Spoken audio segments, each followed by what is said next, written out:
What's up, YouTube fans? Today we're going to take a look at the Magic Square MS-01B, their version of a Nemesis Optimus Prime. This just came out today to me. I think it's maybe be shipping pretty soon.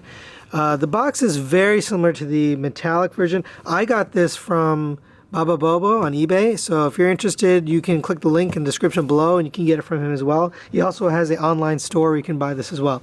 But there's not really much exciting for the box. It's pretty much the exact same as the metallic version. So let's get a figure out and take a look at that. And here we have the figure out of the packaging, and it looks awesome. It's definitely painted. There was some question as to whether the original MS-01 from Magic Square was painted. And, you know, my belief, it was painted. They just used a matte paint. We will take a look. We'll compare these two and take a look. But the fact that it was matte paint kind of bothered some people. People felt like it should have had some paint. The metallic version came out, and that had a lot more paint, or at least, you know, it was more visible.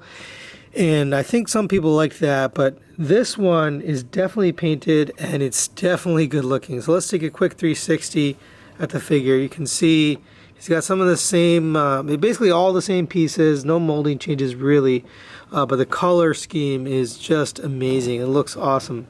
I think they did a great job with the color scheme. This is, you know, kind of what I wanted in my version of Nemesis Prime. So that's why I got this. I got rid of my MP10B in lieu of this. So that's sort of replacing this in my collection. It does come with all the original accessories. Let's take a quick look at those. So you do have the gun here. We'll take a look at that in a minute. You have the axe in this green. It's almost like a slime green. It's pretty interesting. It matches with this plastic here. You do get the alternate chest plate, the translucent with the bullet holes and the damage. You get the alternate headpiece without the cap, and you get the alternate abdomen pieces for, again, battle damage. So we'll take a look at all of that. We're not going to show transformation or installation of those pieces because we showed that in our prior video. So if you're interested in that, take a look at my original MS-01 review and you can see all of that stuff. So let's take a look at how he does with his weapons. And there he is with his gun and his axe. One thing to note is they have actually fixed the fingers here. So on the original MS-01, these were kind of loose and they would just sort of flop around. On this, they're pretty tight on both hands. So I don't think that's a fluke. I think they actually fixed that problem, which is a good thing. I'm glad they fixed that. That was something that was sort of holding this back from being, you know, really good figure. I mean, it's still a good figure, but that's just, for a masterpiece, you really don't want that kind of stuff. So there you have the guns. Now there is no change really on the gun. It looks exactly the same as the original. The axe is definitely different. You get this really bright, almost slime green figure, and of course the posability is the same. We'll go over articulation in a minute here. All right, let's go over his articulation. We did go over this in the other figure. I just want to make sure that everything is the same. There are some minor differences, but the head is on a rotating swivel. It goes all the way around. It goes up and down. You do get the ears rotating here, which is nice. That's pretty much the same as the original figure. You do get the arms that pull out all the way up to there, the butterfly joint all the way up to there, and all the way back to there. That's actually one of the highlights of this figure is those shoulders, just the amount of articulation you get there. If you pull it out, you can get it all the way up to there on this ratcheted joint. It does rotate all the way around. You get it rotated at the bicep. You get it rotate at the knee, at the elbow too. So because of that, you can get this off kilter here. So you just kind of move that back because there's basically there's three different pieces there. You get the double joint elbow all the way up to there, which is very nice. You get the rotation at the wrist. You get the individually articulated fingers. Now they've fixed these joints, so they're a lot tighter. They don't seem to fall apart. So that's a good thing. I'm glad they did that. All of the joints are nice and tight, and they sit. They don't get loose. You have hit skirts here that rotate out of the way. They do kind of look ugly from the back if you have them all the way out like that, but most of the time you're going to have them like this. You're not really going to even notice them. But if you open up those all the way, you get it all the way out to there. You get, if you lift up this hip skirt, get it all the way forward like that. Up to there, back, hindered by this. So just gotta watch out for that. You do get a rotation at the thigh, which is a downfall of the transform element. Does not have a thigh rotation. It does have a knee rotation. This does not have a knee rotation. The knee is double jointed, so you get all the way up to there, which is pretty crazy. You got this nice piston in there, just like the original. I like that look. I'm not really a big fan of this middle hip skirt, but it doesn't really bother me. I almost pretty much never need to use it because he can be posed without it. You get a crazy ankle tilt, and you also get an ankle rocker and a toe tilt. And this is also tighter than the original, so that helps him stand a little better. You also get the opening chest, but that's, I don't know, one would argue that's probably not really articulation. So that's really it for his articulation. Now there he is next to the original MS-01, and they both look really good together. I love the look of these figures. I was a little bit hesitant about getting this guy because there was a couple small quality problems on this guy. They fixed a lot of those, like the loose chest, the fingers. Everything's nice and tight on the new one. Now I'll have to excuse my copy of MS-01 because I've got a couple of customizations from Sean Love on here. We got the painted thighs and the painted hip skirts and the painted chest windows. But other than that, they're the same. Oh, and I think the eyes as well. But they did a really good job on the paint on this guy. I think it's a good match, a good pair to go with this guy. Everything is pretty much the same. There's no extra paint or details or anything. Everywhere you had the orange, you've got the green now, and that's kind of cool. I like that look. You can see on the bottom of these feet. Here, let's zoom in on that. They've changed the paint, so instead of the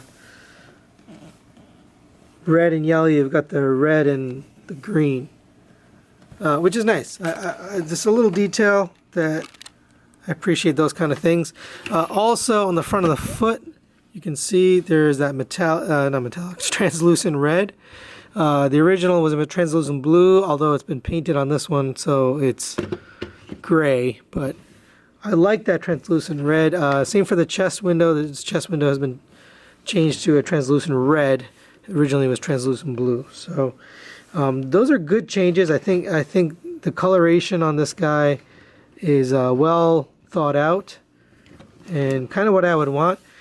They've also painted the inside of these legs here, so you've got this gray with the metallic silver for the actual details. This one was the blue, the lighter blue with the metallic silver. So they've changed a little bit here and there. Overall, I think they're good choices for the changes for the paint. Oh, you also have these up here. We'll take a quick look at that.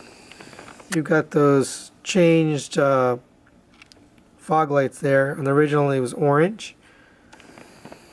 And one last thing, we'll take a look at the chest. Now you do have the matrix in here, and this matrix is basically a red translucent with the copper paint and the silver paint on the outside. Take a look at the original, it is different. So you've got the blue matrix. The other two paints are pretty much exactly the same. These are die cast. They're good quality, just like the original MP10. I've been heavily debating whether I should get rid of my MP10. At this point, I'm not ready to do that yet. It has a lot of nostalgic value for me. But There's really no need for MP10 when you've got this guy. TE01 is also available, and that's fun. It's a good figure. I'm not knocking it. My personal preference for aesthetics is this guy. Although I do like the transformation, I do like the quality, the feel of that TE01 is just very unique. I have a hard time choosing between these two. Now that I've had this one customized, this might be the one I keep. But right now, I'm keeping them both. All right, let's take a look at some of the accessories we got. We'll take this guy out of here. And we have some battle damage for his body, so we'll take a look at those, get those battle damage installed. If you're interested in knowing how to install them, you can take a look at my original MS-01 video. I'm not going to show that here. It's pretty simple to install, but let's get those installed and take a look. There he is with the battle damage parts installed, and this looks really good. I think this might actually be a better look for the Nemesis Prime than it is for the original Optimus. I don't know why, but somehow it just feels better. So let's take a closer look here. So you've got the stab wound here, you've got some damage there, then you've got some bullet wounds here, and then the kind of a broken glass there. So that looks really good on this guy. I don't know why. The translucent red, just, it pops with that damage. And also it just seems kind of appropriate for the character. I don't know, that he'd be, you know, kind of imperfect and damaged. But either way, I think it really looks good on this figure. Let's take a look at the alternate head. I'm not going to show the installation, but it's the one without the cap, so let's see how this one looks. Here he is with the alternate head sculpt. It does look good. It's hard to tell the difference. You know, this one's got the cap on it. It's very subtle, honestly. So since there's no reason to go over the transformation, since we already did that in the previous figure, I'm going to get this guy transformed into vehicle mode, and we'll be right back. Alright guys, we're back from transforming, and we have him in his vehicle mode. And I actually forgot about these rear view mirrors. They're kind of a pain. They're stored inside his arms, and I think I remember when I did the original, I recommended just taking these off and, you know, keeping them off the figure until you put it into vehicle mode. But they were in there. They didn't break or anything. I just wanted to note that they're a little bit of a pain in the butt. But other than that, this is a very good looking vehicle mode. I love the green on the headlights, the green on these fog lights up here. On the back, you've got the green up here, which is the same as the original. And then on the back, you've got those tail lights, the green and the red, and then the silver in between. These are painted or translucent red. They look a little weird, but it's okay. Overall, I really like the look of this vehicle mode. So all in all, actually MP10 still looks good in truck mode. It's this rear part that never really looked great. It was just kind of bulky and weird. I think the other two do a better job, but let's get this out of the way. So I think that's where Magic Square kind of sits, right? It's a compromise between MP10 and like a newer version of a Masterpiece Optimus Prime. So I like it. As far as details, I left these windows in just so you could see, but you can put back the regular translucent windows if you want to. We're not necessarily going to do that, but just to distinguish it, we'll leave those in there. You do have the nice chrome, just like the original. That's really it. So, all in all, I highly recommend this guy. If you have MP10B and you're looking to replace him, this is a great replacement. It fits in well with the collection. They also had the Transform Element Nemesis version, their black version. I didn't really like the look of that. I thought this one had better color to it. Although I do wish they painted this gun with the teal. I might send this off to Sean Love to get some paint on there with the teal color. But other than that, I think this is a great release yet again by Magic Square. I love that they fixed some of the issues with the figure, some loose joints, stuff like that. That's it, guys. Thanks for watching. My next review, you guys voted, and you voted for X-Transbot's Andros. So I'm going to be doing a review for X-Transbot's Andros. I know that's an old figure, but you guys are looking for it, so I'm going to get that out. But thanks for watching. We'll see you next time.